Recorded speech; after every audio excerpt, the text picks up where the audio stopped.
Assalamualaikum warahmatullahi wabarakatuh dan salam sejahtera. Nama saya Tengku Muhammad Taufik. Saya Presiden dan Ketua Pegawai Eksekutif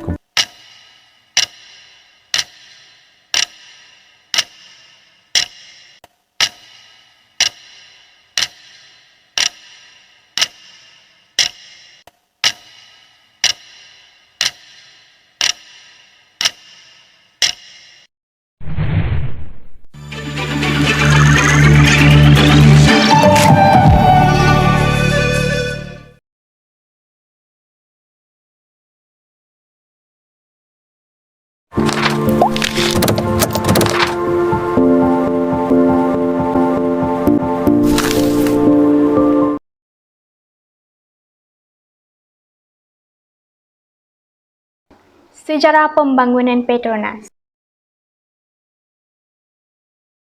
Petroleum Nasional Berhad atau lebih dikenali sebagai Petronas ialah sebuah syarikat minyak dan gas multinasional Malaysia. Ditubuhkan pada 17 Ogos 1974 dan dimiliki sepenuhnya oleh Kerajaan Malaysia.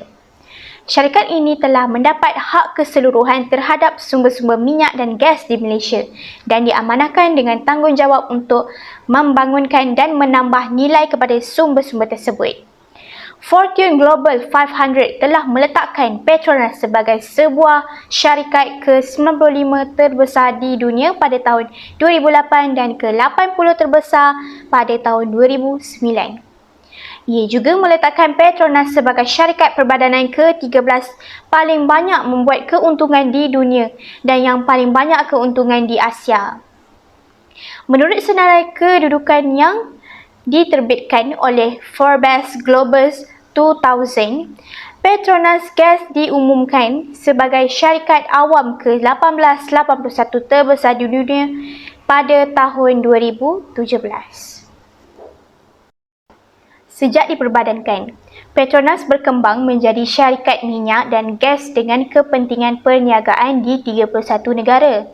Sehingga akhir Mac 2005, kumpulan ini mengandungi 103 pemilikan sendiri anak-anak syarikat, 19 syarikat kelengkapan milik sebahagiannya dan yang dimiliki separuhnya dan 57 syarikat bersekutu. Bersama-sama ini, menjadikan Petronas yang terlibat di dalam pelbagai aktiviti berasaskan minyak dan gas. Petronas menyediakan satu spektrum aktiviti petroleum yang luas, termasuk penerokaan huluan dan penghasilan minyak dan gas kepada hiliran penapisan minyak, pemasaran dan pengagihan produk petroleum. Petronas rekod prestasi memberangsangkan pada suku pertama 2023 di sebalik ketidaktentuan pasaran. Kuala Lumpur, 7 Jun 2023.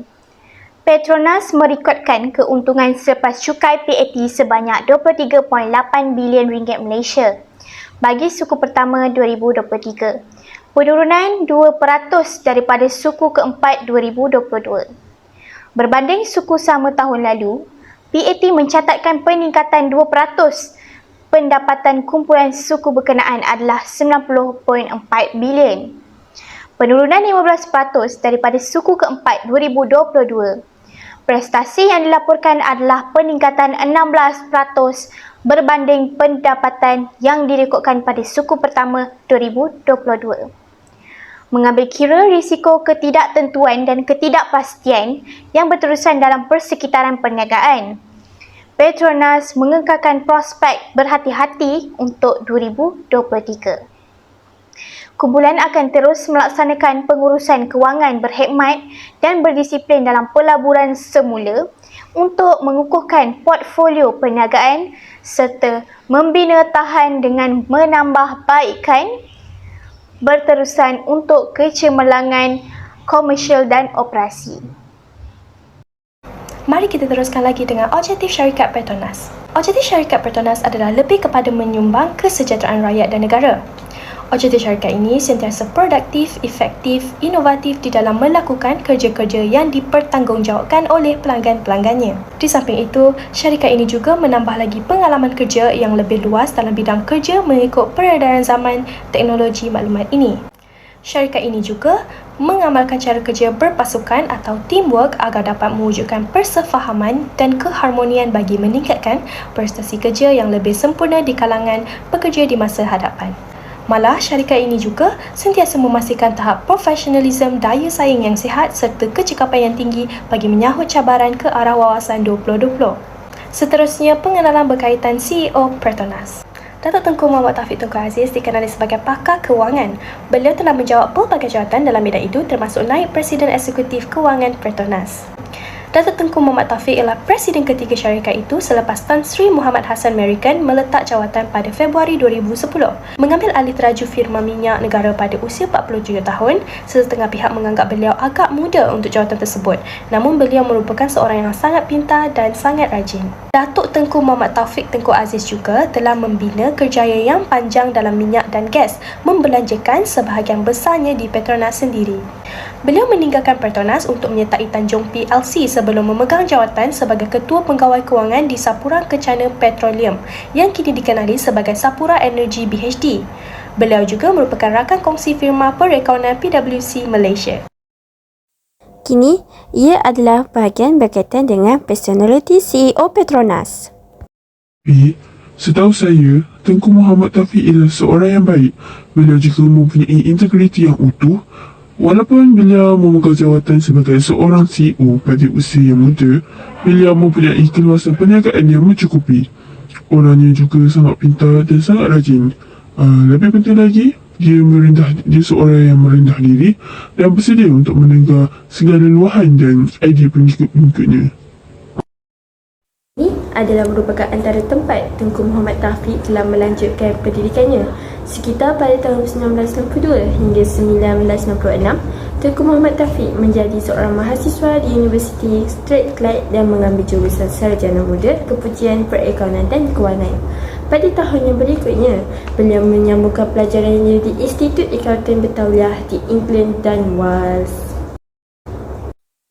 Pada bahagian ini pula adalah merupakan pengalamannya sepanjang karier beliau. Pada tahun Julai 2004 hingga Jun 2007, beliau merupakan seorang pengurus dan selain itu, beliau juga merupakan perancang dan pembangunan korporat. Seterusnya, beliau menjadi seorang pengurus besar sekitar Jun 2007 hingga Disember 2009 di KLCC. Pada Januari 2010 sehingga Mac 2011, beliau kembali ke Petronas dengan menyandang jawatan Ketua Kewangan dan Pengurus serta Risiko, Gas dan Perniagaan Kuasa. April 2011 sehingga Februari 2012 masih di Petronas sebagai Ketua Perancang Strategi. Di Deputy Group pula, beliau adalah Ketua Pejabat Kewangan dan turut memegang jawatan yang sama pada Disember 2012 sehingga Januari 2015 di Sapura Kencana Petroleum Berhad. Mempunyai pengalaman yang banyak, beliau dilantik sebagai pengarah eksekutif pada April 2015 sehingga Julai 2016. Oktober 2018 sehingga Julai 2020, beliau ditakdirkan semula ke Petronas dengan menyandang jawatan naib Presiden Eksekutif Kewangan. Kini, beliau telah berjaya menjadi seorang CEO di Petronas Berhad setelah lama berkecimpung di dunia minyak dan gas.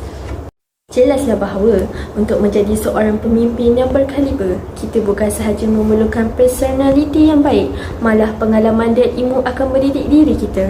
Berdasarkan pengalaman beliau yang saya telah sampaikan, Tengku Muhammad Taufik bermula daripada seorang pengurus sehingga beliau ditakdirkan menjadi seorang CEO.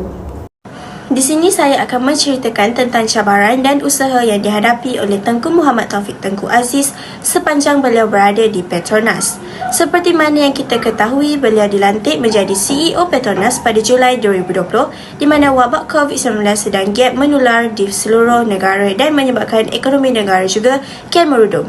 Salah satu cabaran yang dihadapi oleh beliau ialah penurunan permintaan minyak. Permintaan minyak kian merosot ketika pergerakan dan aktiviti ekonomi terjejas akibat kawalan COVID-19. Hal ini menyebabkan penurunan harga minyak mentah dan hasil yang lebih rendah bagi Petronas. Selain itu, penurunan pendapatan daripada aktiviti utama seperti pengeboran dan pengeksportan minyak dan gas menyebabkan penyusutan pendapatan untuk syarikat ini. Petronas juga terpaksa mengurangkan belanjawan operasi dan pelaburan untuk menghadapi ketidakpastian ekonomi yang berkaitan COVID-19. Di samping itu, keselamatan pekerja juga adalah keutamaan utama mereka. Petronas perlu melaksanakan pelbagai langkah keselamatan dan kesihatan untuk melindungi pekerjanya di semua lokasi operasinya. Bukan itu sahaja, pengurangan tenaga kerja juga menjadi salah satu cabaran bagi beliau sehingga terpaksa melakukan pemotongan gaji untuk pekerja dalam beberapa kes. Selain itu, pematuhan standard kesihatan dan keselamatan perlulah dipatuhi agar dapat mengelakkan penularan wabak COVID-19 di tempat kerja. Tidak lupa juga terdapat pelbagai usaha yang telah dilakukan oleh beliau termasuklah memberi penekanan kepada kecemerlangan operasi dan komersial merentas rantaian nilai Petronas, mengekalkan pengeluaran huluan dan memenuhi komitmen untuk menyediakan tenaga yang terjamin kepada pelanggan. Selain itu, beliau juga akan lebih menumpu untuk mengekalkan kesinambungan masa hadapan bagi tempoh jangka masa panjang. Di samping itu, beliau juga berkata dalam satu kenyataan bahawa mereka akan meningkatkan pelaburan dalam perniagaan teras mereka walaupun mereka mengurangkan pelepasan karbon sambil melabur dalam tenaga yang lebih bersih untuk meneguhkan portfolio kumpulan, sejajar dengan strategi peralihan tenaga mereka. Di bahagian ini pula, saya akan menceritakan tentang persaingan CEO syarikat Petronas Berhad. Persaingan beliau terdiri dalam industri minyak dan gas. Petronas adalah syarikat minyak dan gas terbesar di Malaysia dan mempunyai kehadiran global. Persaingan utamanya datang daripada syarikat-syarikat antarabangsa seperti Shell, ExxonMobil, Chevron dan lain-lain. Petronas juga bersaing dalam pelbagai aspek industri ini, termasuk pengeksportan minyak mentah, pengeluaran petroleum, penyelidikan dan pembangunan, serta perkhidmatan lain yang berkaitan dengan industri ini. Bukan itu sahaja, Petronas juga bersaing dalam sektor pengeksportan LNG iaitu gas asli cair dan petrokimia. Untuk memenangi persaingan, Petronas perlu menjaga kecekapan operasi, inovasi, pematuhan peraturan dan perkhidmatan pelanggan yang cekap. Keteguhan dalam pengurusan dan pembangunan projek juga penting bagi syarikat ini. Sejak perubahan lanskap industri ini dan perubahan global dalam tuntutan tenaga, Petronas telah berusaha untuk mengekalkan dan memperluaskan pangsa pasaran serta menyokong pertumbuhan ekonomi Malaysia. Teristimewa, inspirasi.